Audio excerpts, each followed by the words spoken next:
Hey everyone, welcome back to another episode of Living and Loving with me, Monique McCall. So excited to be here today and share more of my message and the overall message of the beauty of life of living and loving. And today I have a really special guest with me. Oh my goodness, I'm so blessed to have her.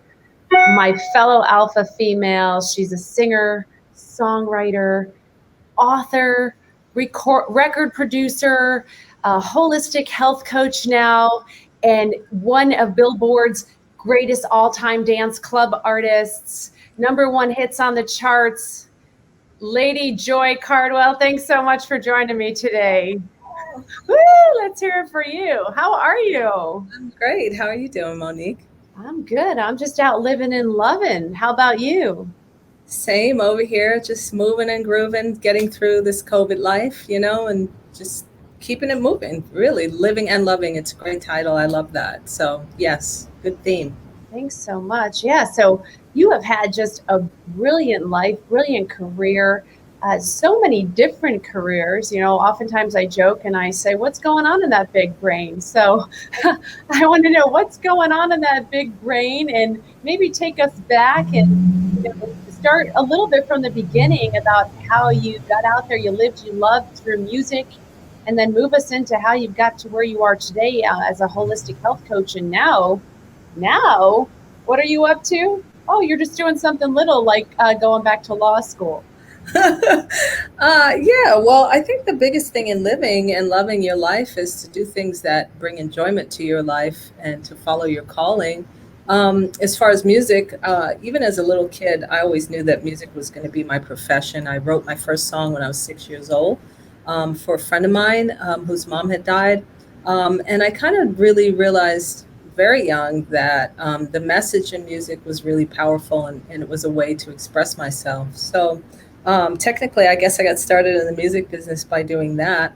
But really, my career kind of unfolded with not a lot of effort from me, thank goodness. Being young in New York City, going to school, I had auditioned for Amateur Night at the Apollo. And once I did that, I was a freshman at NYU. I just won, and then I won again, and then I won again, and then I won again. So they gave me a management contract for a year.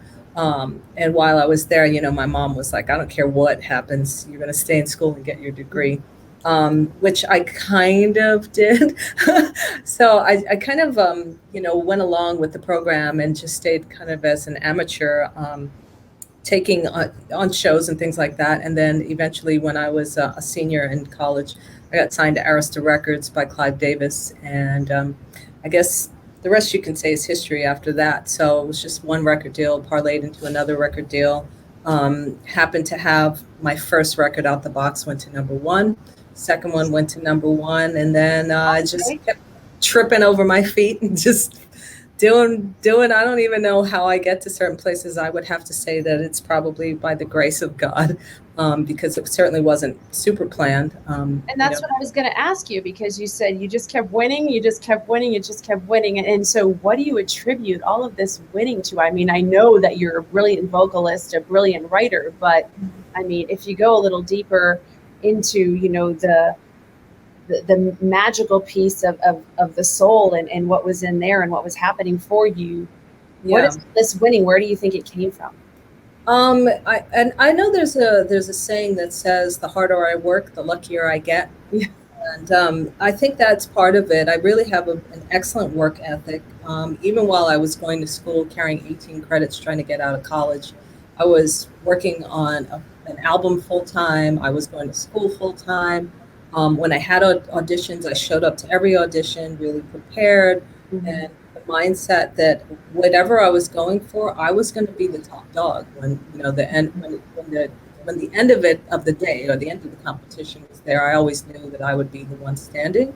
But I think really it was discipline, that helped me get through those moments. And not to say that I wasn't ever rejected. I mean, I still have my rejection letters from RCA Music and Island Records, just as a reminder to let me know that, it wasn't all perfect.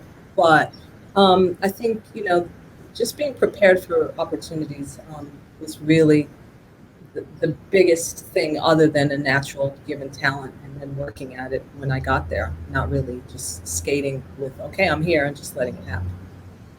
Yeah, that makes complete sense. Now, um, so from the music, I mean, all of these great hits, all of this happening, I mean, what were the emotions? What was going through your mind? I mean, you were so young and everything was just rolling in your favor. I think the biggest thing was arrogance. I was like, I'm the shit, you know. I really, it's funny. If it happened now, I think I'd enjoy it a lot more. I was so focused on just winning and being on top that I really missed a lot of it. Like I was there, but I wasn't really present. And it wasn't until I started to just not take it so seriously, realizing that I actually had achieved some of the goals that I wanted, that I could kind of start to enjoy the what I was doing. The reason why I was there. Music was something that was a calling for me, and it was something that I really enjoyed. And being in the music business is not something that's really enjoyable. To tell you the truth, it's a lot of hard work. Um, and I needed to just take a moment and step back from it and realize not only did I do a lot of great things, because half the time I didn't really realize they were great. It was just another place to show up to. Um, until So I do you just think it was like in the showing up that all of this just sort of flowed for you? Yeah, it was just a giant blur. Like 20 years of just grinding, and it's funny because I was out to dinner. I was in Miami on Friday out to dinner, and I ran into one of my friends who is a Grammy Award, winning producer who, after all these years got nominated again, as best remixer. And I thought about it and I was like, wow, we grew up in this. Like we grew up doing this. So the fact that we were still here, I'm semi-retired, he's not.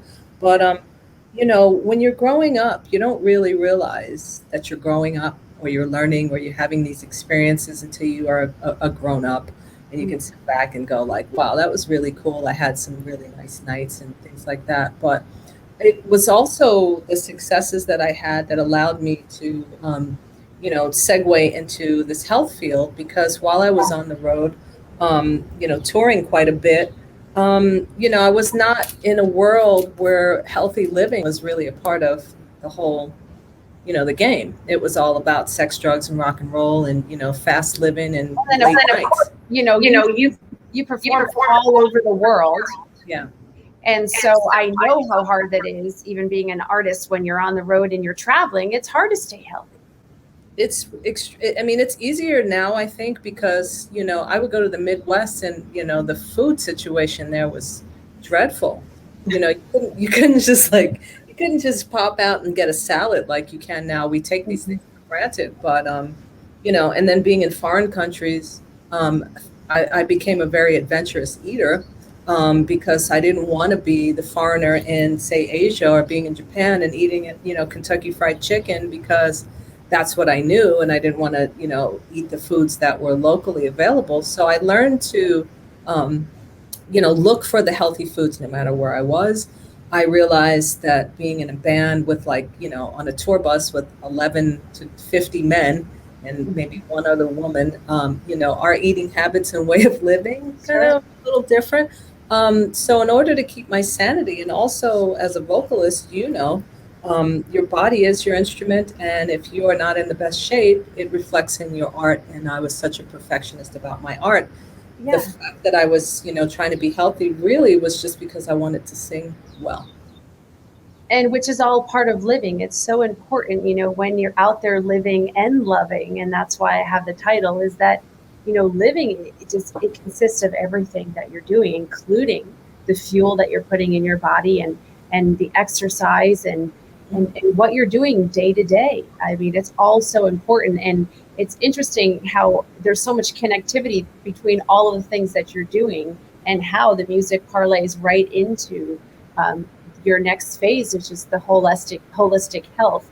And I'd Right. like to see how we can connect you becoming an attorney now along with that. But I do want to touch a little more on your program that you have for children because you're really out there and you're giving back and you're loving and you have this 501c3 Jump for Joy where you are teaching the youth and about living and loving. And I know you incorporate music into that as well. So tell me a little bit more about that.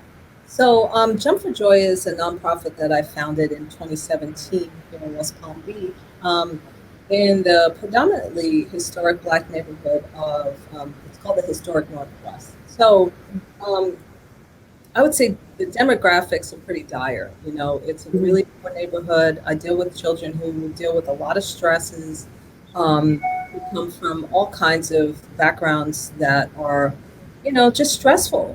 I mean, that's the simplest way to put it. But in addition to that, there's really no services available. So what I wanted to do and how I segue from music to health was a lot of my friends in the music business were sick and dying, right? And a lot of those same people had come from communities that were very similar to the community that I'm teaching now. And I wanted to see if I offered services that people consider luxuries, like yoga, for instance, which can cost up to $100 a month for classes, to people who couldn't afford it but wanted the services, who needed the services, how it would just work out. So I started teaching seniors in the basement in a church, and then I was asked at the church to help with their after school program. And so I figured, well, these kids are doing pretty much nothing. They're just getting like babysat. So if I incorporate maybe some wellness, some music, maybe some art and other things to help them to get in touch with their feelings, to learn how to de-stress, and also to express themselves, it would be the embodiment of living and loving. Not only loving and living, for yourself and taking time out, which I don't think people really realize how important that is. But for people who are at a disadvantage economically or socially, it's even more important to learn these skill sets, because this is the way that you can do something that literally costs nothing. It doesn't cost anything to sit and meditate. It doesn't cost anything to sit on the floor. I have teachers that were from the 70s, and they were like, we didn't have mats. We didn't have Lululemon. You showed up and whatever you So, what is the cost benefit of sitting on the floor? Well, our ancestors used to sit on the floor. So number one, it teaches us greater posture. You sit a baby down, they don't slouch. They're beautiful, they're leaning forward and their backs are nice and straight. So they're in their natural position. But being able to just be able to take time in instead of time out is a way of rewarding yourself, as opposed to thinking about being still as a punishment. Because that's what we've been taught to think.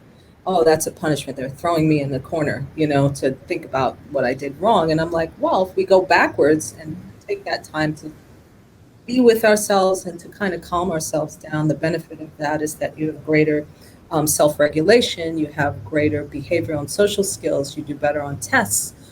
Your stress levels, that fight or flight, like you say, drops. And you just have an overall sense of calmness and ability to be able to deal with situations no matter what comes up. So, would you say that it's that, living from the inside out, that Yes. that's the place that if you could stay there and live in that space, that's where you would have more opportunity, more successes. It's in that calm that Mhm. really great things happen. And did that happen to you in all of the different, um, adventures and successes you've had along the way? Yeah, definitely. Being able to count on yourself and to be able to just tune out the world is the space that, creativity comes from. It's the space where clarity comes from. I mean, we've all had it. We've had those moments where we're, gardening, or we're doing the dishes, or we're just totally in tune with a song that comes on that we're really feeling, or we're painting, or, even if you're just painting a wall, that you just kind of get into that zone. And in that zone, you are literally living with yourself, doing with yourself. And from those moments, it allows you to go, oh, I have this great idea. Oh, that's what she meant when she said that to me. These are the spaces that quiet inside out is where you discover who you are. So then you can show the world who it is that, you are, not what other people think of you from their vision, but from Do your own expression. do you feel like that's what happened to you at a young age? You just naturally, instinctively were able to just be in that zone, and that's why so many great things happened and you were winning and winning and winning? I wasn't, I don't know if it was natural or being an only child. My parents just threw me in my room and said, bye, go play, go read a book, go do something with yourselves. We're sick of you asking us questions.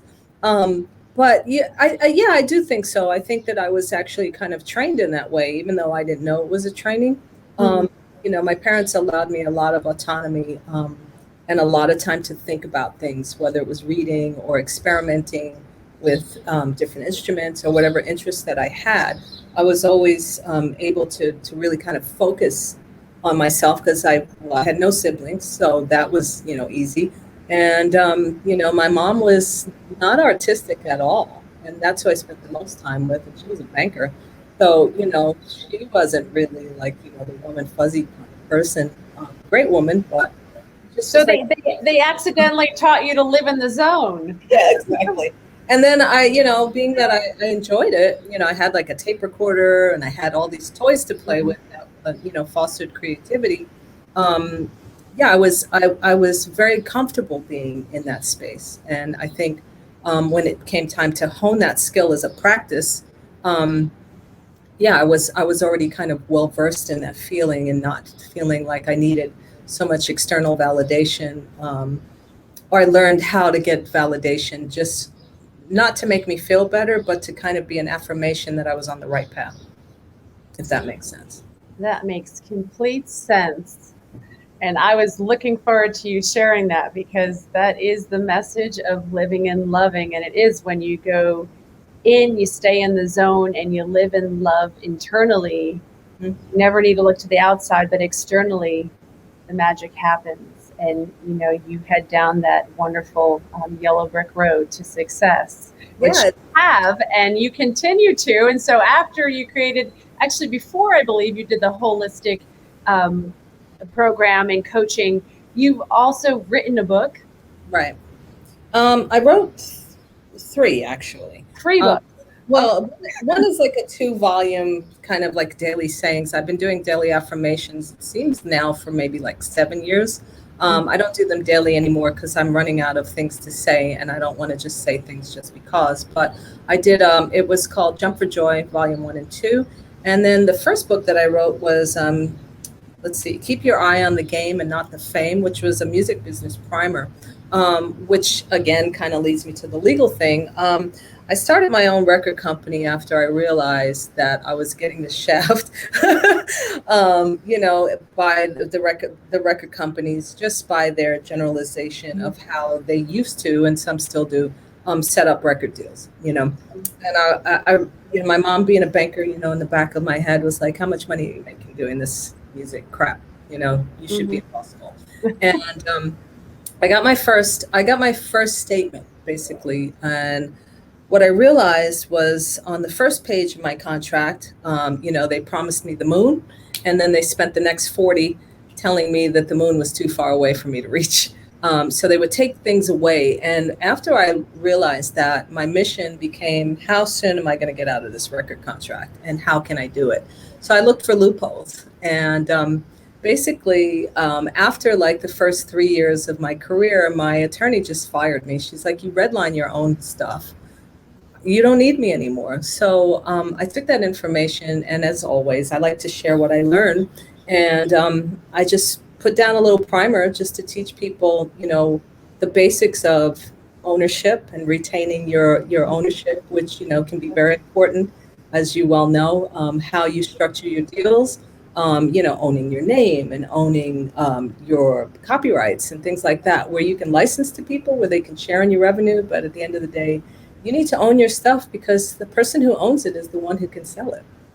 You I know? agree, and I think that runs even deeper. I think in life we just need to own our stuff, whether it be physical, tangible, or emotional. But own your stuff, right? Mhm. I think it's a big piece to being successful. And I love that book. I did read that book, and there was so many insights for me. And I'd like you to tell everyone where they can get that book, get your other books. I don't have your other books, so I'm going to have to get those as well. Where can we get the Jump for Joy collection? Oh my God, I don't even remember it. I think if you Googled it, like Joy Cardwell, Jump for Joy, whatever, I think it'll just pop up. If you just put my name in, I'm the only one in the world, so a whole bunch of stuff will pop up. But I think if you just put in book, it will show up.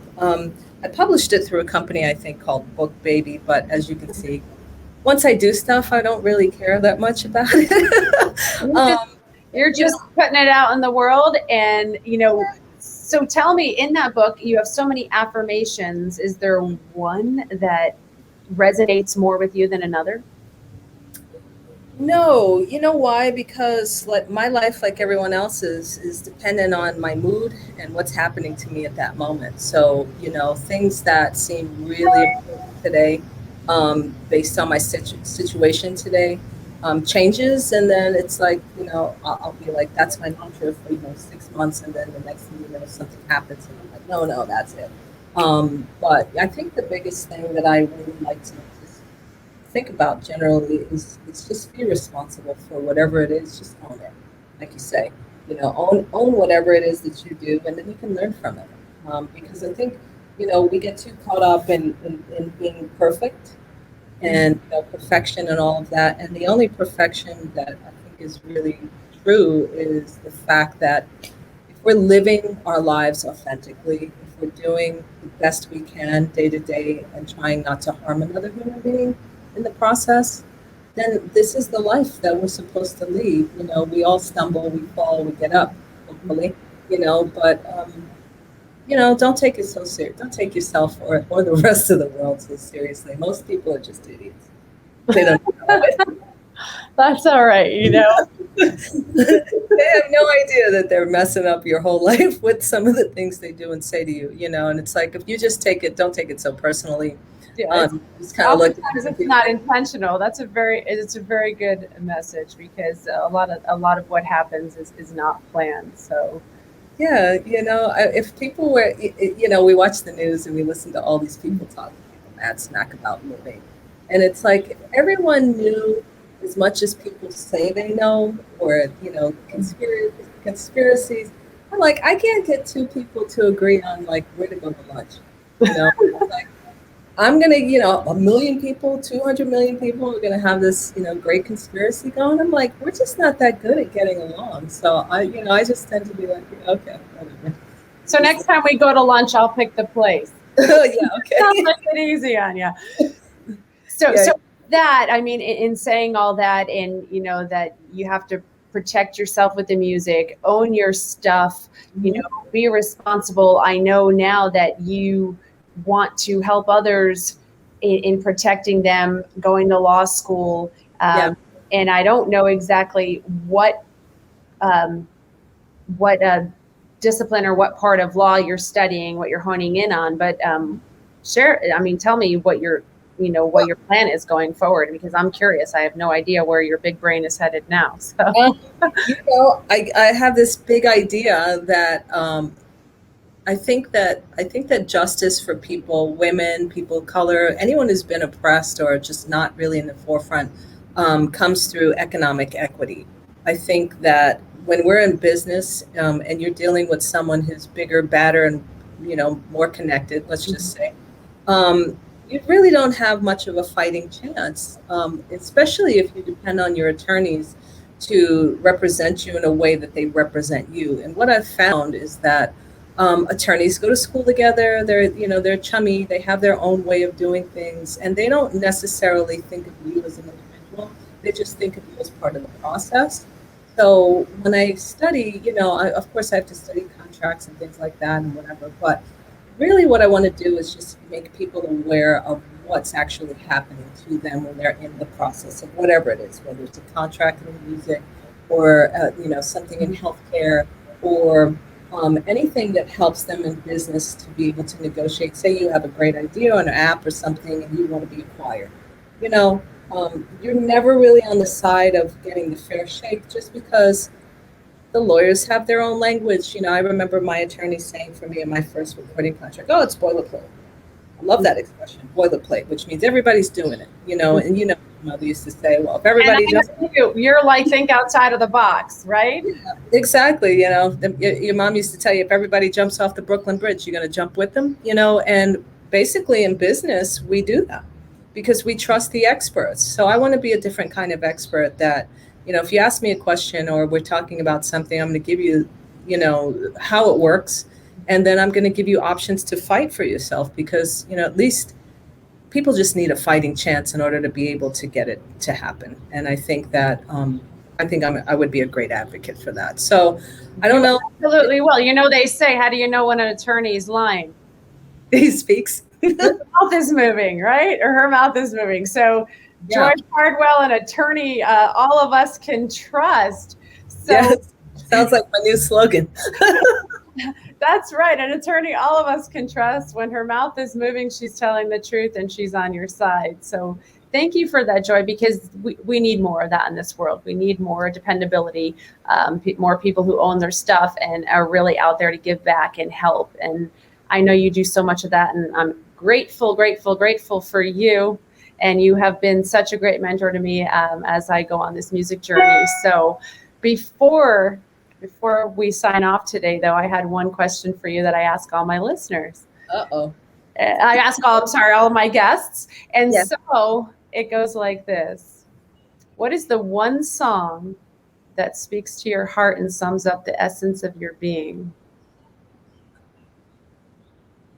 Oh, I'm like, the essence of my being? Yes, it's like your message. It's what you're trying to get out there. It's what you feel internally, and you're showing the world. If you're going to show up in a song, how are you showing up? I guess that would have to be the song Be Yourself that I wrote.